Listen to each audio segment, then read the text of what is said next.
How do you decide what financial goals to pursue first? Should you pay off all your debt before saving for retirement?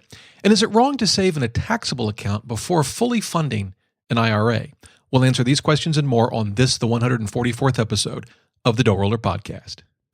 Welcome to the DoughRoller Podcast, where the best thing money can buy is financial freedom. We help you make more, spend less, and invest the rest. And now your host, Rob Berger. Whether you're just starting out buried under a mountain of debt or well on your way to financial freedom, this is the podcast to help you take your finances to the next level. Hey, everybody. Hope you're having a great day. Happy to be here. Happy to be talking into the microphone, so to speak. I guess that's what I'm doing. What I've been doing now for 143 and now 144 episodes. This podcast started last November 2013 on Veterans Day, actually. And I've managed to produce now what will be 144 episodes. It's December. What is the date today? December 17th, 2014. That's when I'm recording this. They actually get published about a week later because there's all this magic that has to happen after I'm done recording, which is just another way of saying a lot of hard work, blood, sweat, and tears to actually get this thing published. But I am happy to do it. It's been a lot of fun, and hope to keep doing it for a very long time. We'll see, God willing, right? So today we're going to be talking about, it's the single most asked question I get, and that is how to set financial priorities. The question comes in a lot of different ways. For example, which debts should I pay off first? That's a question of setting priorities. Should I pay off all my debt before I save for retirement? If I'm going to save for retirement, how should I do that? Which accounts should I use? And how do I work that into my goal of saving for an emergency fund? Or should I save for retirement or save to buy a home? We get these questions. I get these questions a lot. And I got this question in one form recently from a listener named Mike. I'm going to read his email to you in a little bit, and then talk sort of more generally about setting financial priorities and at least how I think of it. You know, you're probably familiar with Dave Ramsey's 7 baby steps. That's one way to set your financial priorities. I don't think it's a bad way, and a lot of people have followed it and done very well. I think, though, for most people, it's probably not the best way. But there's a lot of different ways to look at this. So that's what I'm going to try to tackle today, setting financial priorities. Before we get to Mike's email, though, I want to read you a quick email I got from a listener named Ryan. This was in response to, I believe it was podcast 130, and I was talking about how when our young adult children live at home, I don't require that they pay rent. That may change, by the way. But I do require that they save 50% of whatever they make from their jobs. And the theory is I don't want you living at home for free and spending all your money on, junk or whatever, going out with friends, having fun. You're an adult now. There are some responsibilities. And the goal here, as much as I love you, is for you to live on your own. And you're going to have a hard time doing that if you spend every paycheck, and you need to learn the habit of saving anyway. And I picked 50%, somewhat arbitrary. Frankly, I certainly would never go lower than that. I think 75% would be maybe even a better number. But I picked 50%. And so Ryan wrote in about this. He said, I was listening to podcast 130 about making adult children pay rent. I don't have adult children, but I thought a great strategy would be to charge them rent, but hold on to the money and gift it to them when they move out, as long as they are taking care of business. Let me know what you think. I think that's a perfectly fine way to do it. In some ways, maybe it accomplishes the same thing. Maybe it's better because they appreciate maybe more the value of the home they're living in. We value things more if we have to pay for them. If they're free, we don't value them as much. So I think Ryan's idea is a good one. We've not moved to that at the moment, but who knows? Maybe we will. I will tell you this: our daughter, I'm very proud of her. She's in college, although she's been home this semester. And she had a part-time job at a Hallmark store in high school, a couple of years in high school. And then she went to college, took this year off. She's going back next semester. And in her off year, she continued to work at Hallmark, and she worked at a DSW. I think that's Designer Shoe Warehouse, I think. It's a shoe store. So she's basically had minimum wage jobs, or jobs that maybe pay a little bit more than minimum wage, but not much. And that's what she's done. And I've made her save 50%, and she's done it. And by the way, when I say I make her save 50%, I want her to take ownership of this. So she does it. She makes sure the money, 50% gets into her savings account. Yes, I check up on her. I have access to her bank account. But she does it, and it's her responsibility to make sure that happens. She's saved, she's going to save for a car. You know how much she saved? $5,000. Saving 50%, working part-time in high school, and some this year when she took some time off from college. Now she's going back to school, has $5,000 she can put towards a car. Very proud of her. So whether it's Ryan's strategy of charging them rent and then gifting it back to them, or just charging them 50% or some other amount, I say charging them, making them save some amount while they're living at home. Either way, I think it's a really important thing to do. It's something that I'm glad we've done. Okay, on to the main topic of today's show, and this comes from a listener named Mike. It's a long email, so I'm going to read some of it. I'm going to summarize some of it. I'll have the whole thing in the show notes for today's show, which you'll be able to find at DoughRoller.net/podcast144. But let me read some of his email, summarize some of it, and then we'll tackle this I think it can be a very difficult and challenging issue of setting financial priorities. He says this. He says, I'm curious what your thoughts are on the order in which we should save invest, i.e. which accounts to put money in first, and then the order in which to allocate the rest of our income in other savings accounts. We already have an emergency fund with 6 months of living expenses, which we broke out evenly into 5 high-yield CDs that we are laddering through Ally Bank, since the penalty to close the CD is not extreme. Given that premise, this is how my wife and I, both in our late 30s, currently allocate our income. First, they max out their 401k accounts on a yearly basis, as this is a great investment vehicle and we get the pre-tax benefits. We each have low-cost Vanguard or similar options and go mostly 55% domestic stocks, 25% international stocks, and 20% U.S. bonds. That's the first thing they do. Then he goes on. Number 2, we pay fixed installment debt, mortgage, car payments, and student loans. I know that a listener had previously asked you whether it was better to pay down debt or use that money to invest. Our interest rates on our debt, the interest rate on our debt is low. It looks like I'm just summarizing here, all of it 5% or less. So we choose to use any extra after-tax income and invest it, as the return is higher than the interest rate on the debt. 3, they invest in a 529 plan that we just opened for our infant daughter. And then 4th, and this is where really his question comes in, he says, after we invested and or paid the expenses listed above, the issue gets trickier. Most financial advisors recommend investing in IRA accounts and maxing those out after maxing out one's 401k account. My issue with that is a liquidity issue as well as a benefit issue. My wife and I make too much combined to benefit from a Roth IRA, so our option is a traditional IRA. From our perspective, we have chosen liquidity over what we see as limited benefits of traditional IRAs in our circumstances. Yes, we do not get the tax benefit, but our taxable brokerage accounts are liquid if there's ever a need to tap into that money. And then he goes on, so we split our after-tax income between a taxable account and a money market account through Ally. This works for us, but I was curious to get your thoughts on this, taxable brokerage accounts versus IRAs after maxing out 401k accounts, and what would be some other options, plans for investing such after-tax accounts. So great email, very practical. These are sort of the decisions that we have to make, right? I mean, this is what happens. And these are, in his case, I mean, it sounds like they're doing great, and these are good problems to have, right? We would all like to have such problems, right? And but good for them. They've obviously worked hard. They've planned well, and they've executed well, and so here they find themselves in the enviable decision of figuring out what to do after they've accomplished all of these other financial goals. I want to kind of use his email, his question, as a sort of a jumping off point to talk more generally about setting financial priorities.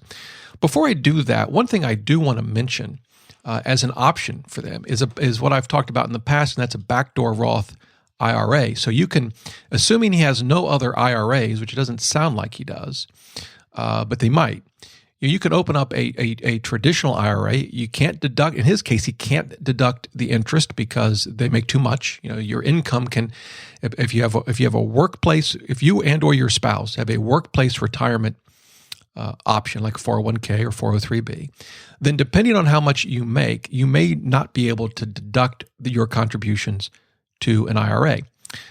So one option is you can make the contribution to an IRA. Again, in his case, can't deduct it, but then roll it over, convert it to a Roth.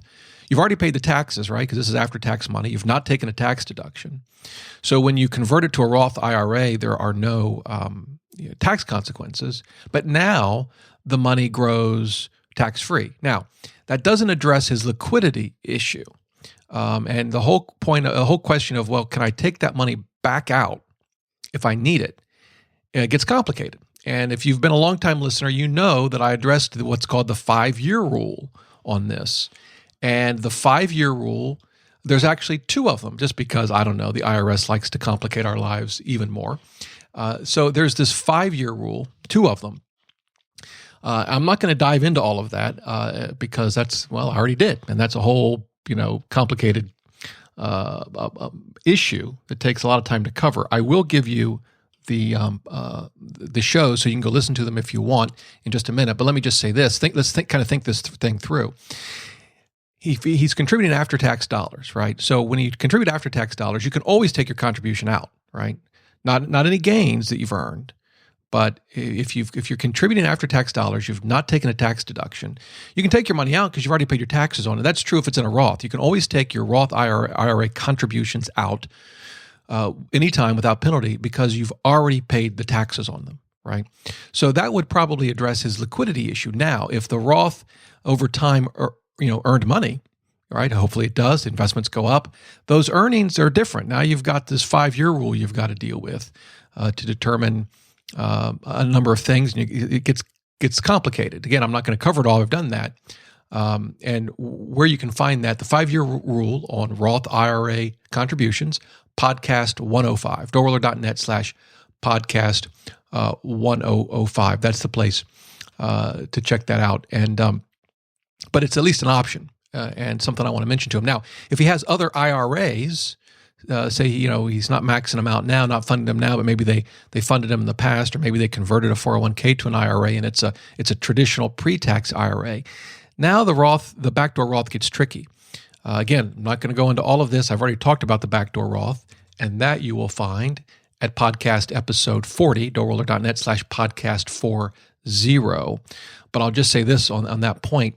You can't pick and choose which IRAs you're going to convert to a Roth for tax purposes. Obviously, you pick, hey, I want to convert this account over to a Roth or this money over to a Roth. You obviously do that. But from a tax perspective, what the IRS will come in and do and say, wait a minute, we need to look at all your IRAs together. And so if you have some that are pre-tax and some that are after-tax, we'll get the ratio of those. And regardless of which account you actually convert, we will assume you've converted an amount equal to the ratio between what's pre-tax and what's after-tax. The point is, if you have existing pre-tax IRAs and you do a Roth conversion, even if it comes completely out of after-tax contributions, you will have a taxable consequence from that.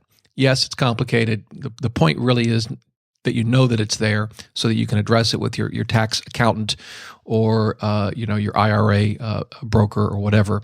They know these rules very well, can help you through that. But I've talked about the backdoor Roth, podcast 40, so you can check that out for more details as well. It's at least an option worth considering. And again, the 5-year rule, there were 2 of them I've covered, but the one dealing with Roth IRA rules for contributions, you'll find at podcast 105. Okay, so now let's talk more broadly about Mike's question and setting financial priorities. So what I actually set out to do today is kind of give you my baby steps. Dave Ramsey has his. I thought, well, what would mine look like? And that was hard for me to do because unlike Dave, I don't think you can set up, here's 7 steps or 12 steps and everyone should follow these. And you should finish step 1 before you go to step 2. And you should finish step 2 before you go to step 3. I think generally that leads to a less than optimal result. That maybe is an understatement. I'll give you an example, and it's not to pick on Dave. I think, his baby steps have obviously helped a lot of people. But here's what they are: save $1,000 in an emergency fund. That's step 1. Pay off all non-mortgage debt using the debt snowball. That's 2. Save 3 to 6 months of expenses. That's step 3.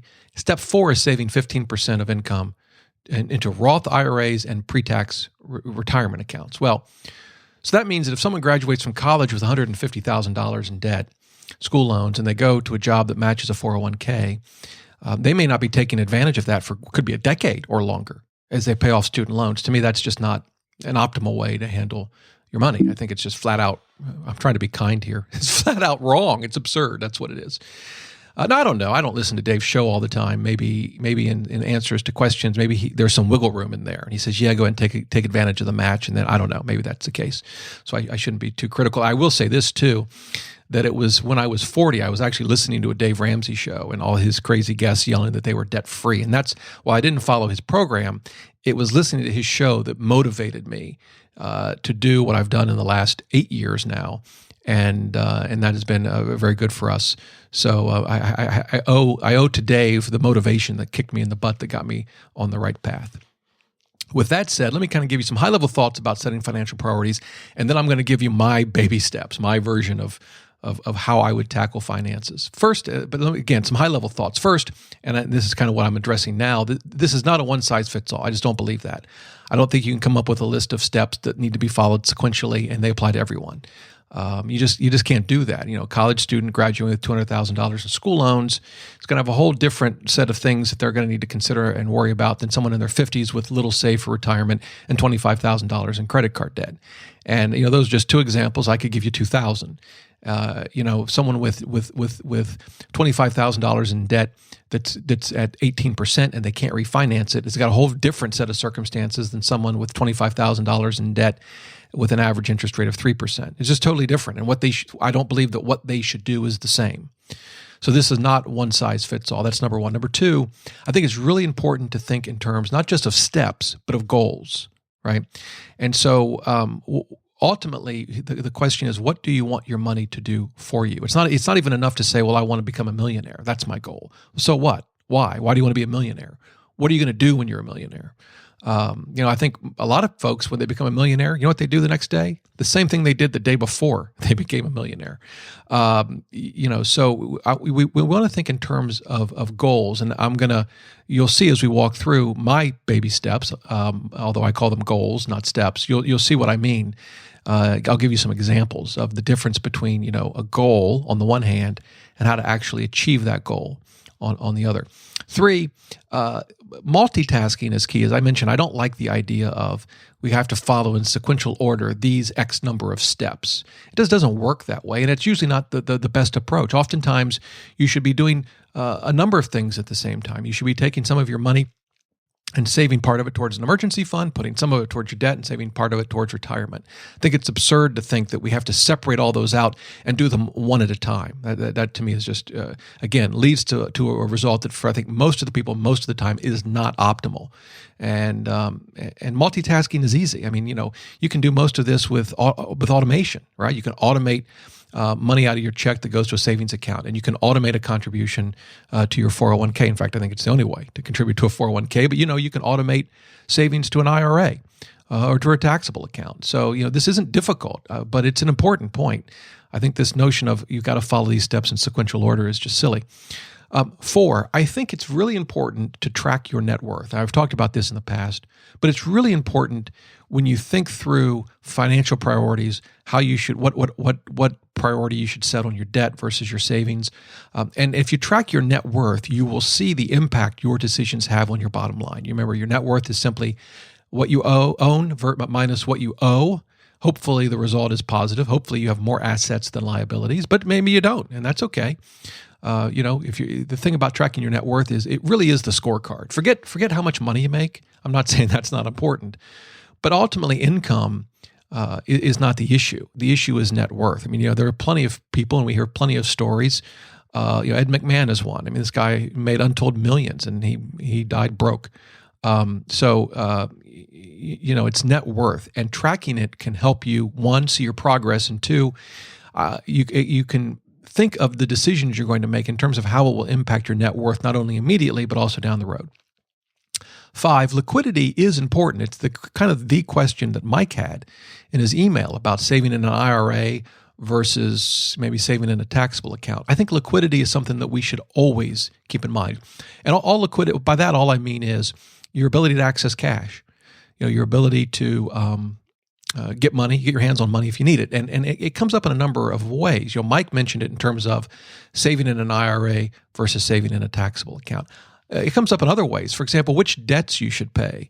Oftentimes people speak of that in terms of, well, maybe you should pay the lowest balance first because you'll get it paid off quickly, and that can be a quick win. and can help motivate you. Absolutely, for many people it can.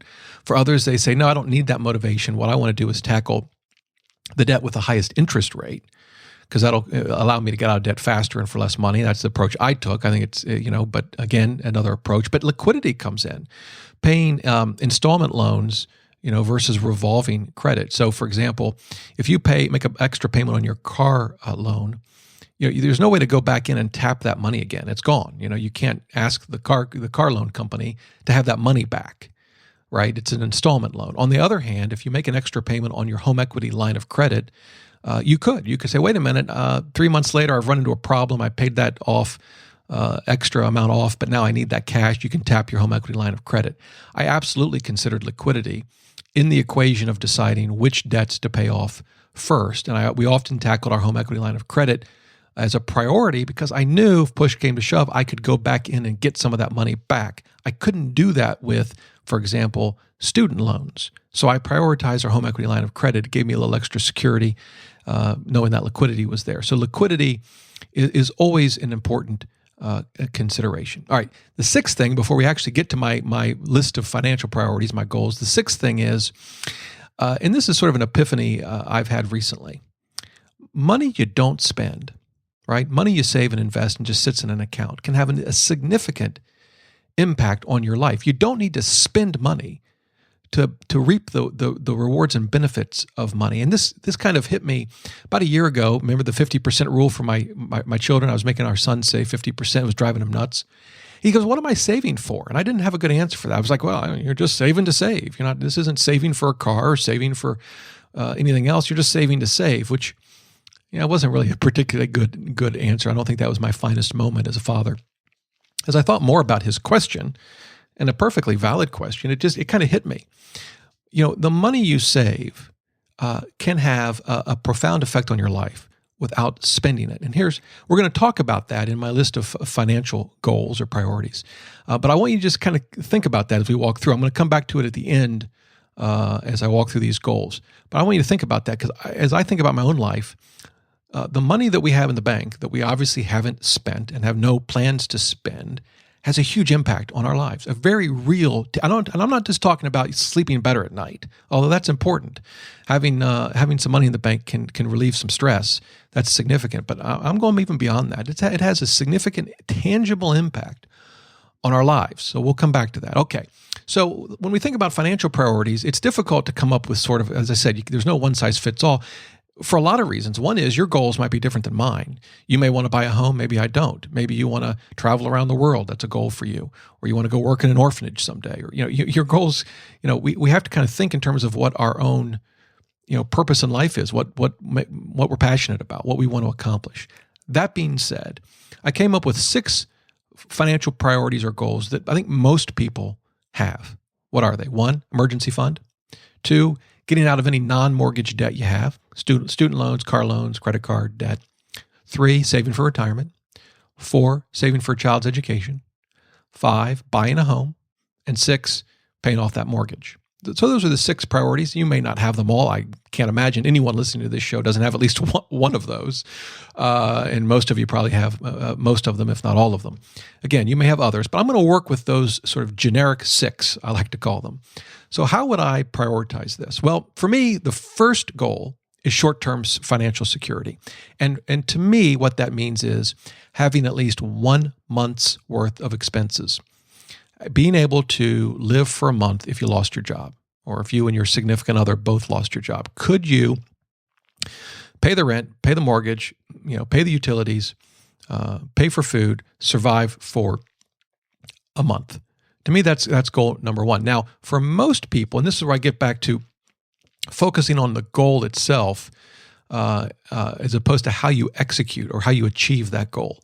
For most people, they will achieve that goal by saving 1 month's worth of expenses in an FDIC-insured savings account, possibly a certificate of deposit, as Mike and his wife have done. That's the sort of the best way, I think, to accomplish this goal. It's not the only way. You could rely on a home equity line of credit and know that if you had to, if you lost your job, you could tap that home equity line of credit to survive for a month. Are there risks in doing that? Well, sure. For starters, the bank could cancel your home equity line of credit. They particularly do that when times are bad, like '08 and '09, which also happens to be the time when most people lose their jobs. So you could have a perfect storm. So yes, there are risks. Of course, there's the interest rate that you'd pay, and interest can go up, right? So yes, there are risks. I mean, there are risks with keeping it in an FDIC insured account. What are they?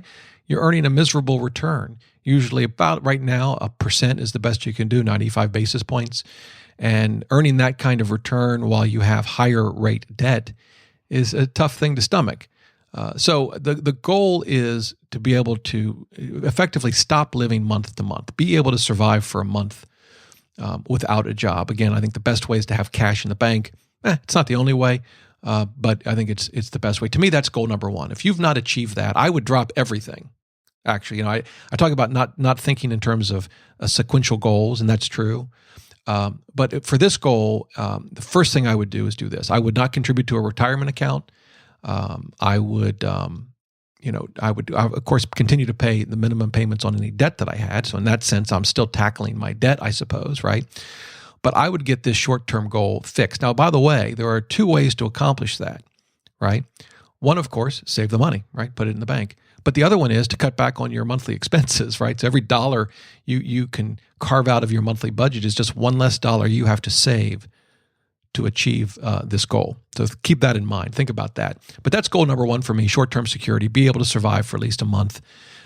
Living month to month is no fun. That's the first thing that I would do. All right, goal number two, and this relates to retirement, is I would contribute enough in the 401k or 403b, if you have them, to get the employer match. If you have an employer match, I would absolutely want to take advantage of that. I don't want to leave money on the table. So that to me is goal number two. Again, now, not everyone listening to this podcast is going to have an employer match. Maybe you don't even have a 401k or 403b at work. But if you do, that to me is number two. All right, number three, tackle high interest debt. Now, what do I mean by high interest debt? Well, I was kind of trying to figure out what I mean by high interest debt.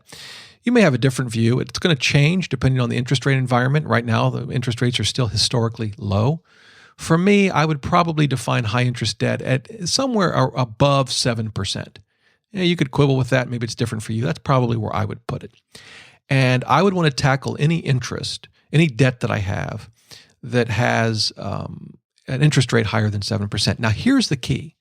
Again, we were talking about goals versus execution.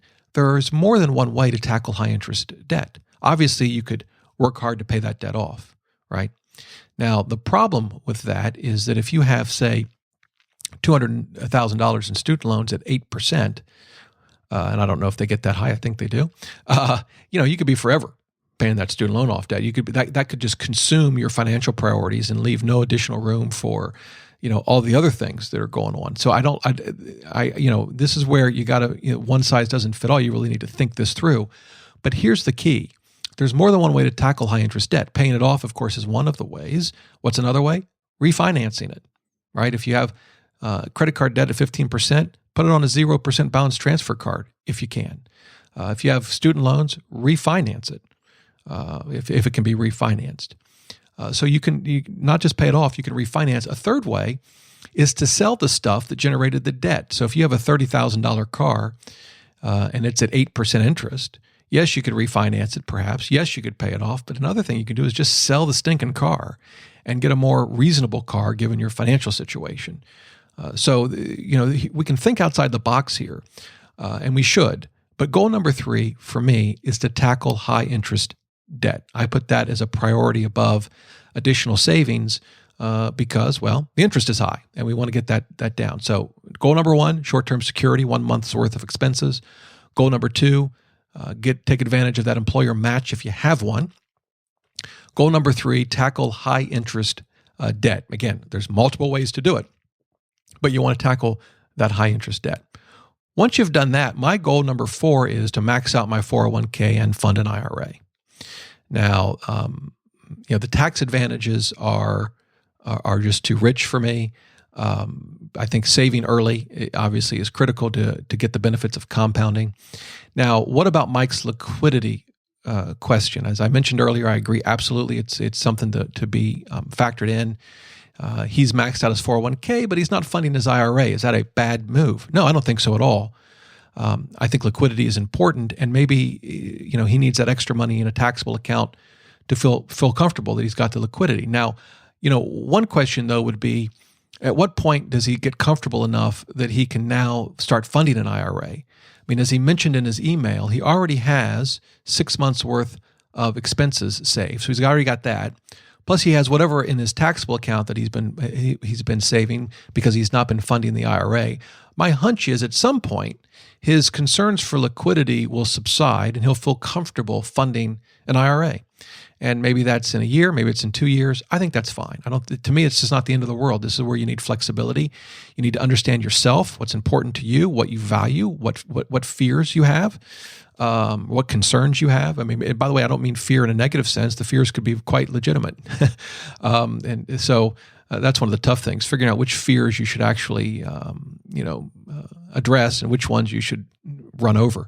But in any event, you got to make these decisions. And he can also do partially. You don't have to fund the IRA to the full amount of the limit. You could just put a couple thousand in there. So this is where you can multitask. But I think eventually he'll get to the point where the liquidity concern isn't as great as he's saved more money, and he'll probably start funding the IRA. I think that's fine. So there you go. So once you get past that, so we've got a short-term 1 month's worth of savings. We've gotten the advantage of our employer match. We've tackled all our high-interest debt. We've maxed out our 401k and perhaps the IRA. Now what? To me, this is goal 5, build the Freedom Fund. That's what I call it. I actually kind of like thinking of it in terms of a freedom fund rather than saving for retirement. What do I mean by freedom fund? Well, let's talk about financial freedom. This is really what this entire show is about. To me, financial freedom is it's not having so much money you can choose to do nothing. That's effectively the traditional definition of retirement. To me, financial freedom is not having so much money you can choose to do nothing. Rather, it's having enough money so that you can choose to do whatever you want. To me, that's financial freedom. And I think that goal really should influence everything you do with your money. As I've tried to move towards financial freedom, particularly over the last roughly a decade, I've gotten to a point now where I have choices. I can continue to practice law, or I can retire. I could blog and do this podcast full time. I could go teach if I wanted to. I could go back I go work at the government. I'm here in Washington, D.C. There's a lot of good government jobs. They don't particularly pay well, at least compared to, say, private practice or a lot of other things. I could go work for a legal aid society or some other nonprofit to help folks. I could do a lot of different things, and finances enable me to do that. And that actually brings me back to the point I made as I was trying to list these priorities, is that money you have in the bank can have a very tangible impact on your life without spending it.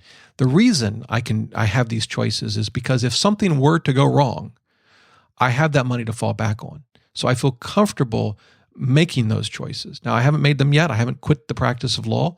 That's something that I'm kind of working through now, trying to figure out what I want to do. I'm trying to figure out what I want to do when I grow up. But having that money in the bank without spending it, just sitting there, enables me to make those choices, to have those options. And to me, that is ultimately the goal. The goal is to build a freedom fund so that you can do what you're passionate about, so you can pursue what you were meant to pursue, whatever that might be. Maybe you're doing that now. Maybe your day-to-day job is your life's passion, and you could have $100 million in the bank and you'd continue doing it. Perfect. You're there. You're doing it. I think for a lot of us, though, that's not necessarily true. That we might, if given the option, do something else. And I think the Freedom Fund, as I call it, is what can enable you to do that. So in some ways, everything that we've been doing, from that first months of expenses being saved to taking advantage of the employer match to tackling high interest debt to maxing out retirement accounts, was all designed towards and moving towards building that Freedom Fund. All of those steps are part of this. But when you get past those basics, that's when you can start to build your Freedom Fund. And I view all other financial priorities through that lens. And that's it. So you may be saying, wait a minute, Rob, you mean that's it? You haven't even talked about buying a home Or what about low interest debt? Goal 3 was tackle the high interest debt. You haven't even mentioned the low interest debt. Or what about if I have a home, paying off the mortgage, saving for a child's education? I view all of those decisions through the Freedom Fund, through how will it enhance my ability to live my life the way I want to live it. And in my case, we have a home. I am not paying the mortgage off early at this point. It's an issue I've given a lot of thought to, but our interest rate is 3 7/8. After taxes, it puts it below 3%.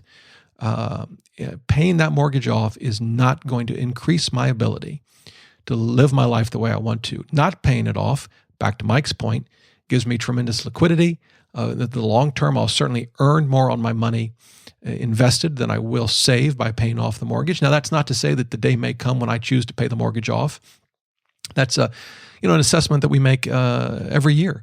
But I look at that decision through the lens of the Freedom Fund, through living our lives the way we want to live them. And it's even true with something like saving for a child's education. You don't have to pay for your child's education. There are a lot of resources that they will have to pay for their education.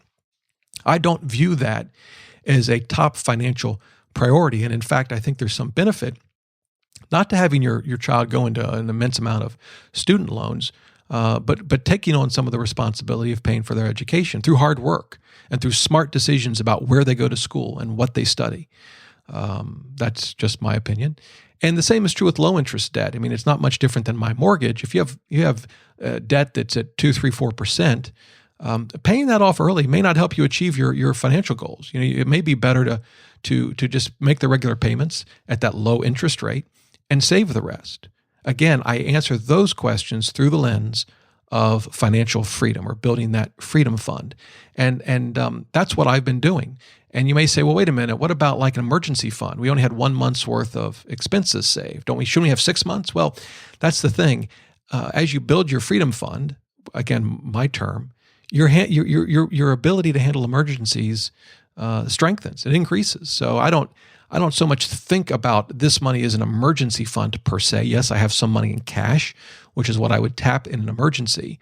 But we tend to take a more holistic picture or view of our entire finances. At some point, you're well beyond the concern about what would you do if you lost your job for 2 months. And that really is financial freedom, when you don't have to worry about what you would do if you lost your job for a year, 2 years, 5 years, 10 years. And that may seem like just a dream, but hard work, keeping your expenses down, using your money wisely, paying off the high interest debt or otherwise dealing with it, taking advantage of employer matches, all these little things over a number of years add up, and they add up to financial freedom. So that's how I would look at all of those other decisions, is through that lens. Saving for a child's education, whether to buy a home or not, if you have a home, whether to pay the mortgage off early, and how to deal with other low interest debt. I look at it all through that lens. Now, that's not a concrete step-by-step, just follow the DoughRoller's magic 10 baby steps and all will be well. No, it does require us to put on our thinking caps and figure this out for ourselves to some extent. But I think that makes the most sense, because what financial freedom means for me and what I want to do with my life may be very different, probably is, than what financial freedom means for you and what you want to do with your life. Now, the last goal number 6, is to give back. And I kind of hated putting this goal last. I don't view it that way. I don't view as having to accomplish all the first 5 goals before you give back. I think giving back should be a part of our lives, no matter where we are in our financial journey. And what giving back means for you may be different. It may be giving money. It may be giving your time. It may be giving both. It may be giving, to a religious organization you're affiliated with, or other charitable organizations that help children or help do important research. I mean, there's no one right answer here. But I think giving back is important. And I said to my wife the other day, wouldn't it be cool over our lifetimes if we could give away $1 million? Now, that's like an absurd thing for me to say. It's not like, we've got $1 million we can give away. It's an absurd thing to say. But, sometimes you got to think crazy thoughts. And that was my thought. But in any event, wherever you are, whatever you can do, I think giving back is important. It puts money into, I think, the right perspective for us. And it makes us realize that at the end of the day, none of this is ours. We're just renting. The things we try to own end up owning us. Just a thought. Well, there you go. Those are my financial priorities. Maybe not as sexy as Dave Ramsey's, but that's kind of how I see these important decisions. If you have comments on this, other topics you want me to cover, questions, whatever, you know how to reach me, dr@DoughRoller.net. Hey, I hope you have a great day. Until next time, remember, the best thing money can buy. Well, you know what it is after this podcast, I hope. It's financial freedom.